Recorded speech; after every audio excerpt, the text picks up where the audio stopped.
Hi everybody, this is Belinda from Belinda's Book Nook, and I wanted to get back into the swing of videos I told you. So I wanted to come talk to you today about a reading update, book chat, what I think I'm going to read next, and just to check in with you all.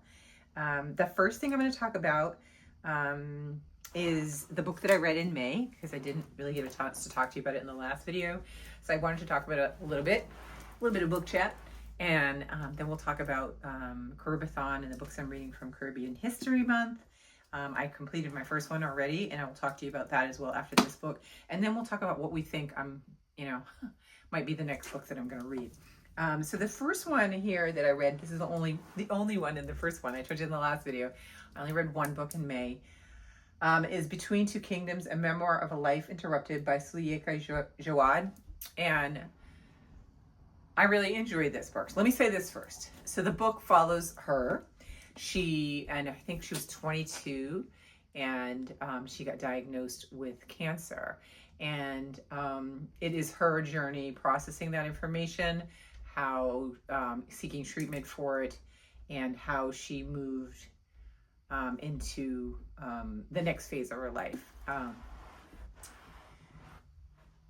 You hear the summary of the book and you're one of the other things that also appealed to me when I read the back was you see her on this van, is that people wrote to her when she was in the hospital, and she ended up, because she started writing a column while she was in the hospital, and she decided when she was well enough, she was going to go and try to visit some of the people that had written to her. And so there's a part of the book is that, and part of the book is her journey of how she navigated and continues to navigate having cancer. Okay, so let me stop. That's the description. It sounded very interesting to me. And then I did a thing when I finish books. I write down, I'll flag when I'm reading a book, and I will take out quotes to put in my book journal. And if I don't feel like I have enough, or feel like I might have missed one, I like to go online, and especially usually Goodreads. Not all books, but many books have the quotes you can pull. There's quotes that are pulled from the book. So I went in to go get some additional ones to put in my book journal, and I just happened to catch a little bit of a review for the book. And this is a bit of a rant that I'm going to say. And maybe, everybody's entitled to their own opinion. But I feel, oh God, my allergies. I feel strongly that sometimes we get this false sense of that our opinion is put on a pedestal, I guess. I'm not trying to finding the words correctly, but people say mean things or say things without consequence, and when I just think are unnecessary and hurtful. And why I say that is because I found a couple of comments in there criticizing her story and saying she was very selfish, and that she didn't talk about this one man that she was with, that was with her for the majority of the treatment for her cancer, and that she didn't give him thanks and the credits and things. And I just felt and then the hard part was, I don't ever get in on it with people online. I'm just me. I like to get in, talk, and I'm not trying to be negative. I think that people are going to all have their own opinions, but sometimes I just feel like people should just take a pause before they write things. So the things came out, and some of these people, they also themselves had experienced having cancer, and they are cancer survivors, and so I don't know if they felt it entitled them to be feel that they had some kind of authority to kind of go at her. I feel like if a person does their biography or their autobiography, and they write about their story, they're not writing about everybody, they're writing about their experience. And in terms of the comments about her being entitled, she was in a position that she had parents that could help her, and she had some good support, but that doesn't take away from the experience. And I recognize that that's not everybody's experience. I'm not looking at this just like any book to do that. So it really bothered me. I remember talking to my husband that night. I was like, I just feel like people should just kind of especially when somebody's telling their story, that's their experience. And I don't think that it was selfish. What I liked about the book was it kind of, she brought you into even the experience of getting treatment, and seeking, uh, experimental treatment at one point. And I thought that that was very interesting to hear about some, because I don't know about some of these types of treatments and what it did to her body. And she was very young, and so talking about fertility and things like that. So I really found this, if you don't feel uncomfortable leaning into a book about somebody that was diagnosed with cancer and recovering or healing from it, I thought this was a really great book. I enjoyed it. I liked her writing style. I thought it was very informative and thoughtful. She tried to keep the names of some of the people away from the public, so some fictitious names were in there, but it was really good. I really enjoyed it. Not gonna say star ratings because I don't really know. I haven't sat down and think that yet. But definitely I thought really highly of the book, and I think it's definitely worth a read. I thought she did a great job about that. So that was the book I read in May, and I really enjoyed it. And I don't know why I felt the need to go on that tangent. It just bothered me that sometimes people just can put up such cruel things, and whether or not she saw it, I just felt like it was just like, if you didn't like it, why did you read it? Or don't read it, or just say I didn't enjoy it very much. I'd rather that than the way people kind of just went at her. So there's that. It happens. I mean, people go at people on their channels, so you have to have thick skin to be online. So that was what I read in May. And then my start of my June for Karubathon, I showed you a bunch of books. We're trying to work through them. I have finished my first, and this one is Love After Love by Ingrid Persaud. And this one is set in Trinidad. It's told in 3 voices. You have this woman, she's, I believe, Indian, Trinidadian, and she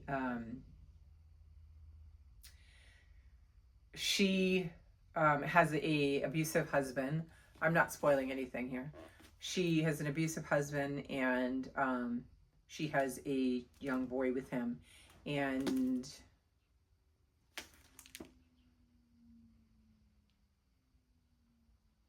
yeah, I can say that part. And so when her husband dies, she is in this situation where she needs some help to be able to kind of maintain the expenses of the home. So she takes in this gentleman named Mr. Cheaton, who ends up coming to live with her and her son. And the story kind of follows or talks about found family, family that you make yourself. Like, he wasn't her son's father, but he came to love her and her son as if he were his own son. And the son, came to love him. And so the exploration of that relationship was very interesting. I will say, trigger warnings for this, that there is self-harm in this, and there is some violence in here, scenes that are read. So if those things bother you, it might be a very uncomfortable read in certain areas of the book. But the story definitely moved me. And because one of the things I always say I like about fiction books is that when it gets me to think and learn and understand things and want to find out more. So this wasn't a historical fiction, but it was a fiction story that could quite possibly be easily a story of somebody that is alive and well. And so it explored many things, because her son, and it does tell you this, let's make sure. Yeah, okay. So her son ends up going to the United States to live with his uncle for a little while, or go to visit, and ends up wanting to stay in the United States. And then you get to explore the immigration process, a process to trying, when you want to stay, trying to go through the right means, but then, trying then, when not able to do that, to how to try to figure out how to do it in other ways so that you can stay. And just the cultural shock for him when he was coming from Trinidad, and what it was like being here in the United States. So you get that, which I thought was great. And then Mr. Cheaton is the name of the man that moves in with them. He is gay, and you get to see how the struggles he has in hiding his own self and his identity, living in Trinidad, where it isn't someplace that is open to LGBTQ or plus people. And so, you know, how he has to kind of figure out how to navigate so that he can exist. And so there's that element. I thought there was so many things that you could talk about from the story. And I felt like it went back and forth, so you got the full picture by looking at all the different views, and you could understand the views of each person. But I really enjoyed this. This is my first book, I believe. I don't know if this was her debut. But I believe she wrote something else since this came out. So I will be looking for her. I thought this was really good. This is a good start to Caribbean History Month. So I did like that one. So then what is next? Okay, so now here's the other thing. I mentioned a couple things in the last video, but this was one of the books that I was reading that I had started towards the end of May, and I wanted to kind of finish this month too. But I have my, you know, it's like being in a candy store. I went to the library, I found other books, I heard about books, and so I get distracted. I am definitely like a kid in a candy store when it comes to books. And so for this one, I had told you about, this was called Written in the Waters, a memoir of history, home, and belonging by Tara Roberts. I am really enjoying this book. I love how she takes you with her on her dives. I could not do this. I would be so afraid of going through a cave. I would think I'd run out of oxygen. It is really, really interesting if you want to read a book about that, and also a book about the history and how we have ignored the history in the ocean, and how there are people that are working towards bringing some of the history of slavery to the forefront by exploring the artifacts that are in the ocean. Oh, is this a great book? Oh, I got it backwards. Look, I'm looking at the flags and like, why are they all towards the back? Because I put the cover back on to show you, because I know it will be boring this way. But I put it on upside down. So I'm really loving this. And she travels, you know, she travels around the world to different locations. Like you can see the map here, it shows that in here, to go to do her different dives. Because I'm at the point where she's trying to get her certification so that she can then go out with this group of people that are doing these explorations. But she has to learn and get her certification so that she can be safe and help them collect the information. Really, really good. So I'm going to keep plugging away at this and just kind of do this in the background. And it may finish this month or next month, but I'm definitely going to finish this. And I do recommend this highly. I think it's an important book. So I have that. So now, oh wait, one more thing. I mentioned this in the last one. I didn't want to talk about it because I was talking specifically about books for Caribbean History Month. But when I was at the library and I was picking up these other books, I came across this one because I was actually looking in the wrong, I was looking for Hungry Ghosts, right? And the author is Kevin Jared Hussein, and Hussein is the last name. And for whatever reason, when I got in there, I started looking it up under Jared, and I knew that they had the book, but when I went into the aisle to look for it, I looked under the J's. So I'm like, I can't find it. And then I came across this book. So it's a happy accident that I did, because I did end up finding this because I realized the error in my ways, that it was Hussein that I should have been looking for, which we'll get to that book in a minute. But I came across this book. Let me know if you've heard of this. This is not for Caribbean, but it sounds very interesting to me. And it's called Now You See Us, and it's by Kaur Jaswal, maybe. It's Kaur and then Jaswal, Jaswal. And this author is the author, she's the author of erotic stories for Punjabi widows. And I remember seeing that book, and I never had read that. But this book sounds so good that I didn't even care if I finished it this month. I'm just gonna try to get to it. I know it doesn't go along with the theme, but again, here it is. You know, it's like the bright, shiny thing. It's like the kid in the candy store. I couldn't help it, and I picked it up. So this is the cover, which I also love because it's got birds and it's got hummingbirds, and I'm just loving it, right? So here's the birds in the cover. And if you look at the back here, I don't know if you can see this. This is the book that she wrote before, and I remember it because people were talking about it a lot. And that's the erotic stories one. It looks like that. I don't know if you can see the cover on that one. Can you see it?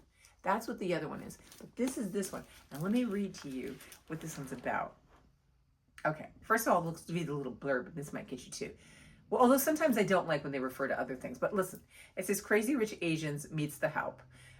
It says, it comes a widely entertaining and sharply observed story of three women who embark in the homes of Singapore's elite and band together to solve a murder mystery involving one of their own. It says Corazon, Donita, and Angel are Filipina domestic workers, part of the wave of women sent to Singapore to be cleaners, maids, and caregivers. And then it goes to describe the three women. I'm just going to read you a little because I just thought, I read this and I was like, it's going in my pile. I'm definitely taking it. So Corazon is a veteran domestic worker. Cora had retired back to the Philippines for good, but she has returned to Singapore under mysterious circumstances.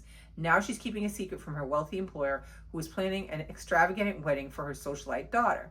Donita is barely out of her teens. Donita is in Singapore for the first time, and she's had the bad luck to be hired by the notoriously fussy Mrs. Fan, or Fawn.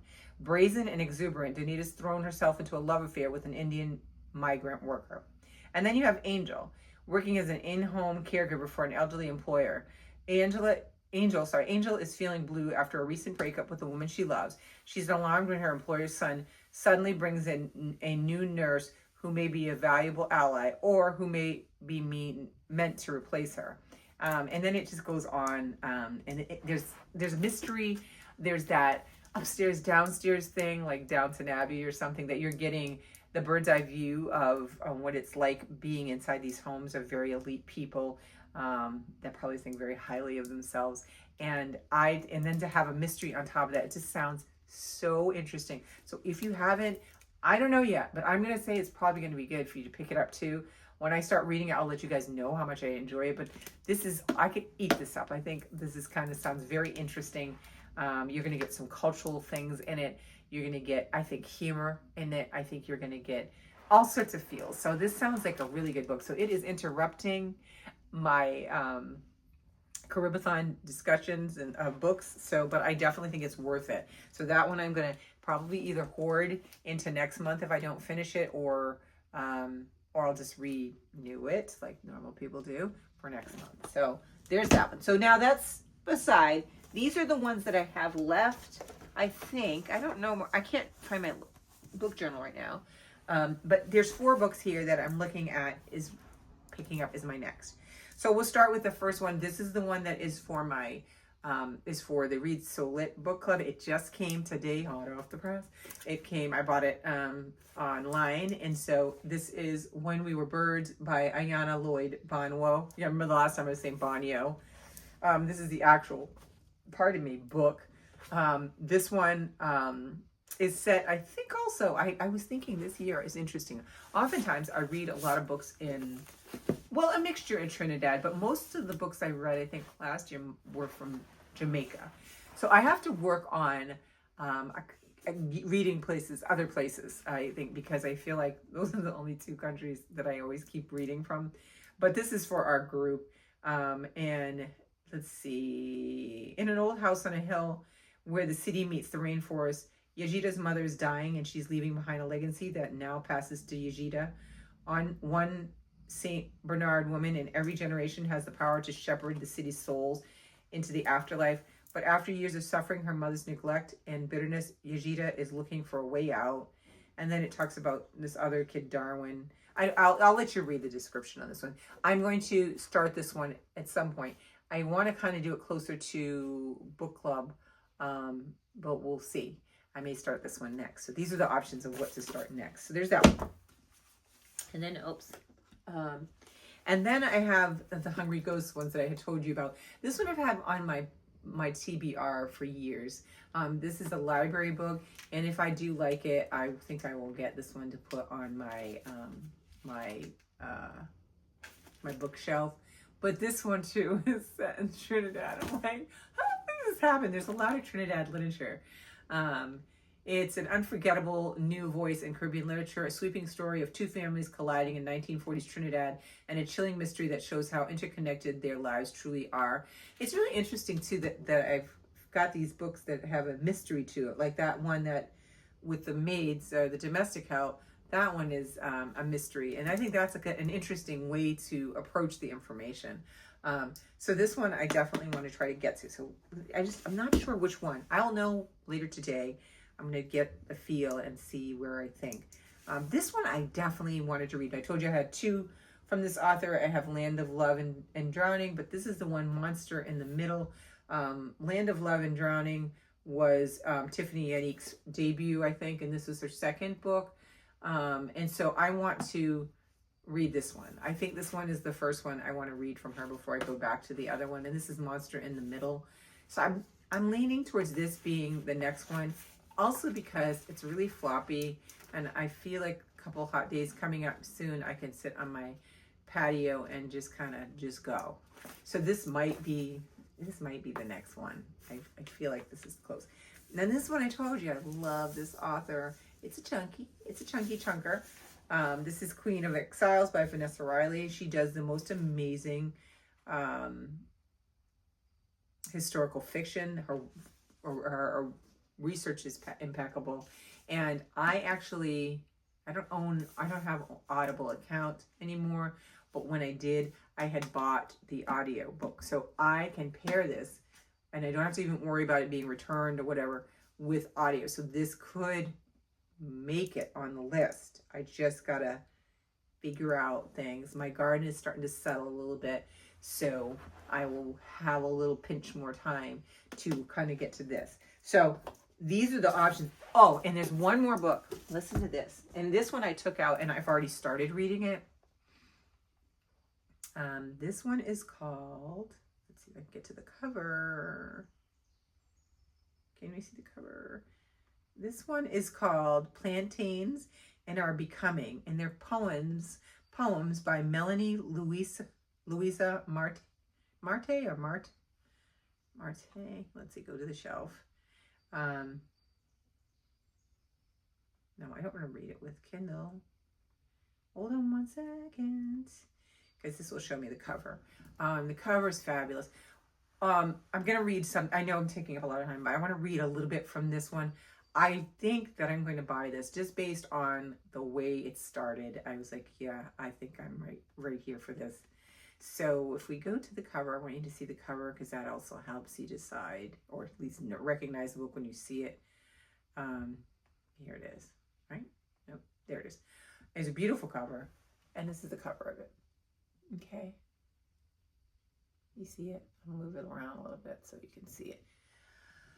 I really think I'm going to buy this, and I'm poetry is hard for me, but what I have read of the two things that I read so far, it's not like mystery. She's coming right at you, telling you what she's thinking and feeling, and it's broken down into parts. So she's part one, Daughter of Diaspora, part two, A History of Plantains, and part three, On Becoming.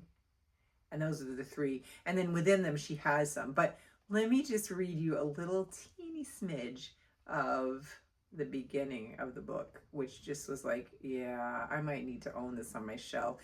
And I think get excited that I think that I will definitely understand everything, and that I can glean meaning that is applicable to myself. Because this book, let me go back to the description for a second. I'll read you the description before I read that part. But this book covers, it says in this imaginative, blistering poetry collection, and blistering is a good word, Marte looks at the identities and histories of the Dominican Republic and Haiti to celebrate and center the Black diasporic experience. Through exploration of themes like self-love, nationalism, displacement, generational trauma, and ancestral knowledge, this unique disconnect Oh my Lord. This collection uproots stereotypes while creating a new joyous vision for Black identity and personhood. Okay, so that's part of the description, right? Um, which I'm so here for this book. So I'm going to go back again. But I want to read you this one part here because I feel like it's speaking to me. I feel like it's speaking to me. And in the dedication here too, it says, "For all lovers born the color of earth, this book is free for us." I like that. And it says, this is what it starts. It says, Afro-Latina. According to Merriam-Webster, the term Latina was invented in the 1970s to describe a woman who is a native inhabitant of Latin America, living in Latin America or the United States. Merriam-Webster, however, does not consider Afro-Latina a word. In America's most trusted dictionary, Latin American people of African ancestry do not exist. It is an unofficial term attributed to those who have felt the noose but have only loosely been hung by the tree. Or maybe she is the tree. The way her roots always got the foot on the neck of all cultures. Thank a Black woman for always giving you something to be microaggressive about, to fawn over and disbelieve. It says Latina, an adjective that behooves to be seen. Afro-Latina, a myth, a folktale, a thing she becomes after the search party leaves. I mean, it goes on, and that's why I think when they said blistering, like she just gets in your face and just comes at it and brings it to you, right? I feel like this is going to be, I'm going to enjoy these, and I so much so that I want to actually get the book and have it on my shelf. But I'm going to be reading those sprinkled in because they're very short, like 1-2 pages, poetry, but a bunch of them. So I'm really excited about that. So let me know if you've read it, or if you haven't. I think it's worth even checking it out in your library and seeing it, because, and the other thing that excites me is it's going to be Dominican Republic and Haiti. It's covering other islands, so I can broaden that net while I'm doing some of the books for this month. So those are the things I'm thinking about. When I come back to you next, you'll know what I'm reading, and you'll know maybe I'll be finished with one of them, and I can talk to you about it. I think I'll talk to you about them either as I read them, or I'll do a wrap up at the end. But I'll probably try to do them as I read them because I think it's easier, it's more fresh for me to talk about it. I am leaning towards starting this one first, or next, and that including the poetry book. So we'll see how that goes. But that's all I have for today. I just wanted to talk to you guys and to see, let you know what I've read. Like I said, I really enjoyed this. There's lots of trigger warnings, lots of graphic stuff in there that if you're not comfortable with, then you might not want to pick this up. But if you are comfortable with that, I think it's a great book. I think this is very enlightening. I appreciated her sharing her personal story about her journey with cancer. And so I really liked this book. So let me know if you've read any of these two. And also, let's just see. Let me know what you think I should read next. And not that I'm going to necessarily follow that advice, because I've already told you I feel I'm leaning towards this one. But which one do you think should be the next one that I should read? Or, oh my God, a Queen of the Exile. So we got 4 here to choose from. Let me know what you think and what you're doing. I appreciate too, from the last video, I got some recommendations, which I added to I have a master TBR for my Caribbean heritage that I keep adding things like if I see videos, or for when you all let me know about books. So I am really appreciative of any recommendations because I love it. I want to just keep growing a library list of books from the Caribbean and Caribbean authors that I can always refer to and read, and also refer to other people too. So I will talk to you guys soon. I don't know how long I was babbling, but my throat is getting yucky. So I will talk to you again next time. Have a lovely day. Bye.